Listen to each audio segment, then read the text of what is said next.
Hello everyone, welcome to my channel. நாம இன்னைக்கு 9th standard mathematics unit 1 அதுல set language அந்த பாடம் பார்க்க போறோம். சோ இந்த வீடியோல நாம இந்த set language பாடத்துல இருக்கிற nook and corner அதாவது ஒரு சின்ன கான்செப்ட் கூட நம்ம தெளிவா பார்க்க போறோம். ஏன் அப்படின்னா ஸ்கூல்ல டீச்சர்ஸ் என்ன பண்ணுவாங்க அப்படின்னா எக்ஸாம்பிள் சம்ஸ் நடத்தி போடுவாங்க. அதுக்கப்புறம் நம்மளே எக்ஸசைஸ் சம்ஸும் சிலது போட்டு காட்டி நம்மள போட வைப்பாங்க இல்லையா. எடுத்துக்காட்டு கணக்கு போறதுக்கு முன்னாடியே அந்த கான்செப்டை பத்தி சில விளக்கங்கள் கருத்துக்களும் நமக்கு கொடுத்திருப்பாங்க. அந்த கருத்துக்கள் நமக்கு நல்லா புரியும் போது நம்ம எடுத்துக்காட்டு கணக்குலாம் புரியும், பயிற்சி கணக்கும் நமக்கு நல்லா புரியும் இல்லையா. ஒரு பாடத்தை பத்தியே ஒரு பேசிக் கான்செப்ட் நம்ம தரவா தெரிஞ்சுக்கும் போது நமக்கு அது உதவியா இருக்கும். அதனால நான் இந்த வீடியோல இன்ட்ரடக்ஷன் பார்ட்ல ஆரம்பிச்சு இந்த செட் லாங்குவேஜ் அப்படின்னு ஒரு யூனிட்ல இருக்கிற ஒவ்வொரு கான்செப்டையும் உங்களுக்காக தெளிவா நான் சொல்ல போறேன். பார்க்கலாம். Introduction part. In our daily life, we often deal with collection of objects like books, stamps, coins, etc. Set language is a mathematical way of representing a collection of object. பாருங்க, collection of object. ஆப்ஜெக்ட்னு சொல்லும்போது பொருட்கள் கலெக்ஷன்னா தொகுப்பு, பொருட்களின் தொகுப்பை நாம mathematical வேல நம்ம எப்படி ரெப்ரசென்ட் பண்ணுவோமோ அதுதான் நம்ம என்ன சொல்லுவோம்னா செட் லாங்குவேஜ் அப்படின்னு சொல்லலாம். இதை நம்ம எக்ஸாம்பிள் மூலமா பார்க்கலாம். ஃபிகர் 1.1ல என்ன இருக்குன்னு பாருங்க. ஒரு சர்க்கிள் கொடுத்திருக்காங்க. அந்த சர்க்கிள்குள்ள சில ஃப்ரூட்ஸ் கொடுத்திருக்காங்க இல்லையா. So we can say collection of fruits. Banana, apple, grapes அப்படின்னு பழங்கள் இருக்கு இல்லையா. சோ இதான் நம்ம கலெக்ஷன் ஆஃப் ஃப்ரூட்ஸ் சொல்லலாம். அப்போ நம்ம இதான் சொல்லலாம் செட்னு கூட சொல்லலாம். இது ஒரு செட்டுக்கு எக்ஸாம்பிள். அதே மாதிரி ஃபிகர் 1.2ல பாருங்க என்ன இருக்கு. வீட்டு உபயோக பொருட்கள் இருக்கு இல்லையா. நம்ம லைஃப்ல பயன்படுத்தக்கூடிய எலக்ட்ரானிக் கூட்ஸ் இருக்கு. என்னென்ன பாருங்க, அயன் பாக்ஸ் இருக்கு, பல்பு, ஃபேன், டிவி இதெல்லாம் இருக்கு இல்லையா. சோ இது வந்து கலெக்ஷன் ஆஃப் ஆப்ஜெக்ட். இதுவும் வந்து கலெக்ஷன் ஆஃப் ஆப்ஜெக்ட். என்ன ஆப்ஜெக்ட்? Electronic items. அப்போ இதுவும் வந்து example for the set. We observe in these cases our attention turns from one individual object to a collection of objects based on their characteristic. Any such collection is called a set. அதாவது இங்க பாருங்க, இந்த ஃபிகர்ல பாருங்க, இது ஒரு செட்னு சொல்லும் போது செட்டுக்குள்ள இருக்கிற எல்லா பொருட்களுமே இது ஃப்ரூட்ஸ் தான் இல்லையா. சோ சில கேரக்டர்ஸை பேஸ் பண்ணி அந்த செட்ஸை நம்ம பிரிக்கலாம். அப்போ இந்த செட் ஏ அப்படின்னு எடுத்துக்கலாம். இந்த செட் ஏல என்னன்னு இருக்கு பாருங்க, banana, apple and grapes. So set of fruits இது வந்து செட்னு சொல்லலாம். அதே போல ஃபிகர் 2 அதுல பாருங்க we have set of object இருக்கு இல்லையா. இது எல்லாமே என்னது? Electronic goods. அப்போ இது கூட பாருங்க இந்த ஃபிகர் 2 அப்படின்னா இந்த செட்டுக்குள்ள இருக்கிற எல்லா ஐட்டமே வந்து பார்த்தா எலக்ட்ரானிக் கூட்ஸ் தான், வீட்டுக்குள்ள பயன்படுத்தக்கூடிய பொருட்கள்.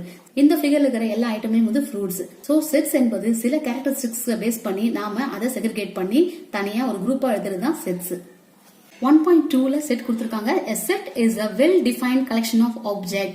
செட்னா என்னதுன்னு ஒரு டெஃபினேஷன் கொடுத்திருக்காங்க. A set is a well defined collection of object. Set என்பது collection of object. ஆனா அது எப்படி இருக்கணும்? well defined இருக்கணும் அப்படின்னு சொல்றாங்க. collection of object சொல்லும்போது நம்ம எல்லா பொருளும் சேர்த்து எழுதக்கூடாது. இப்போ இங்க பாருங்க செட் ஆஃப் ஃப்ரூட்ஸ், அப்ப ஃப்ரூட்ஸ் மட்டும் நம்ம எழுதணும். இதுக்குள்ள சில காய்கறிங்க, வீட்டு உபயோக பொருட்கள் எல்லாம் சேர்த்து எழுதும்போது இது செட்ஸ் இல்ல இல்லையா. சோ செட் என்பது என்னதுன்னா கலெக்ஷன் ஆஃப் ஆப்ஜெக்ட். எப்படி இருக்கணும்னா அது வெல் டிஃபைன்டா இருக்கணும். சோ இந்த டெஃபினேஷன் நல்லா படிச்சுக்கலாம்.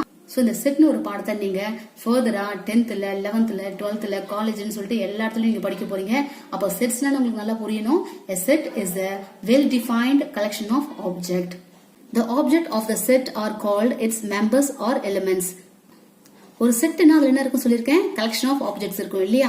சோ அந்த கலெக்ஷன் ஆஃப் ஆப்ஜெக்ட், அப்போ ஒரு செட்டுக்குள்ள இருக்கிற ஒவ்வொரு ஆப்ஜெக்ட்டும் நம்ம என்ன சொல்லலாம் அப்படின்னா மெம்பர்ஸ் சொல்லலாம், இல்லைன்னா எலிமெண்ட்ஸ் அப்படின்னு சொல்லலாம். So members of the set இல்லைன்னா எலிமெண்ட் ஆஃப் த செட்ஸ் அப்படின்னு சொல்லலாம். எக்ஸாம்பிள் பார்க்கலாம். For example number 1, the collection of all books in a district central library. District central லைப்ரரியில இருக்கிற எல்லா புத்தகங்கள்லாம் வந்து நம்ம என்ன சொல்லலாம்னா ஒரு செட்னு சொல்லலாம். Number 2, the collection of all colors in a rainbow. Rainbow என்னது? வானவில். வானவில் எத்தனை கலர்ஸ் இருக்கும்? 7 கலர்ஸ் இருக்கும் இல்லையா. அப்போ அந்த collection of colors அதெல்லாம் நம்ம ஒரு செட்னு சொல்லலாம். Number 3, the collection of prime number. prime number என்னது? பகா எண்கள் இல்லையா. சோ அந்த பகா எண்களின் தொகுப்பு, a collection of prime number. அதையும் நாம ஒரு செட்டுக்கு எக்ஸாம்பிளா கொடுக்கலாம். இப்போ உங்களுக்கு செட்னா என்னன்னு புரிஞ்சிருக்கும் இல்லையா. இங்க பாருங்க இந்த பாக்ஸ் கொடுத்திருக்காங்க இல்லையா. Which of the following are sets? கீழே ஒரு 5 ஸ்டேட்மெண்ட் கொடுத்திருக்காங்க. இந்த 5 ஸ்டேட்மெண்ட்டையும் படிச்சு பார்த்து எது செட்டுக்கு எக்ஸாம்பிள் அப்படின்னு நம்ம சொல்ல போறோம். நம்பர் 1 பார்க்கலாம். Collection of natural numbers. Collection of natural numbers. Natural நம்பர்ஸ்னா என்னது? 1 2 3 இல்லையா. சோ அதெல்லாம் natural numbers. So collection of natural numbers அதெல்லாம் வந்து எக்ஸாம்பிள் ஃபார் செட். சோ இது வந்து செட்டுக்கு நல்ல எக்ஸாம்பிள். அடுத்து number 2 collection of English alphabets. English alphabets எத்தனை 26 ஆல்பாபெட்ஸ் ABCDன்னு சொல்லிட்டு Z வரைக்கும் நம்ம பயன்படுத்துறோம் இல்லையா. சோ இது எல்லாமே வந்து ஒரு செட்டுக்கு example. So collection of English alphabet. Question number 3 collection of good students in a class. collection of good students in the class. இந்த ஸ்டேட்மெண்ட் வந்து it is not a set. ஏன் அப்படின்னு சொல்லும் போது இந்த பாருங்க இங்க good students சொல்லிருக்காங்க. இங்க குட் ஸ்டூடெண்ட் அப்படின்னு ஒரு வார்த்தை கொடுத்திருக்காங்க. It is not well defined. ஏன் அப்படின்னா குட் ஸ்டூடெண்ட் எதை வச்சு நம்ம பேஸ் பண்ணுவோம்? இப்போ 2 டீச்சர் இருக்காங்க அப்படின்னா ஒரு டீச்சருக்கு அந்த பிள்ளை குட் ஸ்டூடெண்ட் மாதிரி தெரியும், பட் இன்னொரு டீச்சருக்கு அந்த பிள்ளைய பிடிக்காது இல்லையா. அதனால இந்த குட் ஸ்டூடெண்ட் ஒரு வார்த்தை நாட் வெல் டிஃபைன்டு. அதனால நம்ம சொல்லலாம் இந்த ஸ்டேட்மெண்ட் வந்து it is not a set அப்படின்னு. Question number 4 collection of states in our country. So நம்ம நாட்டுல இருக்கிற ஸ்டேட்ஸ் சொல்றாங்க. சோ அது மாறாது இல்லையா. நான் கவுண்ட் பண்ணாலும் நீங்க கவுண்ட் பண்ணாலும் ஆக மொத்தம் இந்த நாட்டுல எத்தனை ஸ்டேட்ஸா பிரிச்சிருக்காங்களோ நம்ம அத்தனையும் நம்ம என்ன பண்ணுவோம் அந்த செட்ஸ்குள்ள கொண்டு வந்துருவோம். அதனால இது வந்து செட்ஸ்க்கான ஒரு example. Question number 5 collection of beautiful flowers in the garden. So collection of beautiful flowers in the garden அப்படி கொடுத்திருக்காங்க. beautiful flowers அப்படின்னா அழகான பூக்கள் அப்படின்னு சொல்லும் போது இந்த வார்த்தை வந்து நாட் வெல் டிஃபைன்ட். ஏன் அப்படின்னா இப்போ அந்த தோட்டத்துல வந்து ஒரு ரோஜா இருக்கு. அப்போ எனக்கு ரோஜா பிடிக்கும். அப்போ என்ன பொறுத்த வரைக்கும் ரோஜா வந்து ஒரு அழகான மலர். ஒவ்வொருத்தவங்களுக்கு ஒவ்வொரு ஃபிளவர் பிடிக்கும். சோ எந்த ஃபிளவர் பிடிக்குமோ அதுதான் அவங்களுடைய பியூட்டிஃபுல் ஃபிளவர் இல்லையா. ஒருவேளை எனக்கு ரோஜா பிடிச்சிருந்துச்சுன்னா அப்போ ரோஜா தான் ஒரு பியூட்டிஃபுல் ஃபிளவர் நான் சொல்லுவேன். இப்போ உங்களுக்கு மல்லிப்பூ தான் பிடிச்சிருக்கு அப்படின்னா உங்களை பொறுத்த வரைக்கும் ஜாஸ்மின் தான் ஒரு பியூட்டிஃபுல் ஃபிளவர் இல்லையா. சோ அதனால இது மாதிரி பியூட்டிஃபுல் ஃபிளவர், குட் ஸ்டூடெண்ட் இது மாதிரி வார்த்தைகள் வந்து it is not a well defined words. So இது மாதிரி வார்த்தைகள் வரும்போது கண்டிப்பா கொடுத்திருக்க ஸ்டேட்மெண்ட் வந்து it is not example for set. இது வந்து ஒரு செட்டுக்கு எக்ஸாம்பிள் கிடையாது. இதோட விளக்கத்தை பக்கத்துல அழகா கொடுத்திருக்காங்க பாருங்க. இது ஒரு முறை நீங்க வாசித்து பாருங்க. நோட் ஒன்னு கொடுத்திருக்காங்க பாருங்க.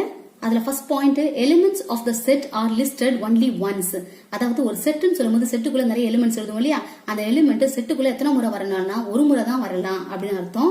நம்ம எக்ஸாம்பிள் பார்க்கலாம். பார்க்கும்போது உங்களுக்கு இன்னும் கொஞ்சம் நல்லா புரியும். The order of listing the elements of the set does not change the set. ஒரு செட்டுக்குள்ள ஒரு 4 ஆப்ஜெக்ட்ஸோட நேம்ஸ் இருக்கு அப்படின்னா அந்த 4 ஆப்ஜெக்ட்ஸோட நேம்ஸும் எப்படி வேணா முன்ன பின்ன இருக்கலாம். இப்போ நம்ம இந்த ஃபிகர்ல பாத்துருக்கோம் இல்லையா. ஃபிகர் 1.1ல வந்து கலெக்ஷன் ஆஃப் ஃப்ரூட்ஸ் பாத்துருக்கோம் சரிங்களா. இந்த செட்ஸ்குள்ள நம்ம எப்படி எழுதுவோம்?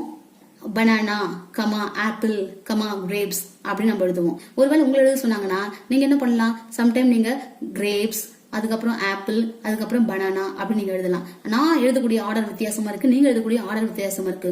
அது மாதிரி ஆர்டர் வித்தியாசமா எழுதலாம், அது தவறு கிடையாது.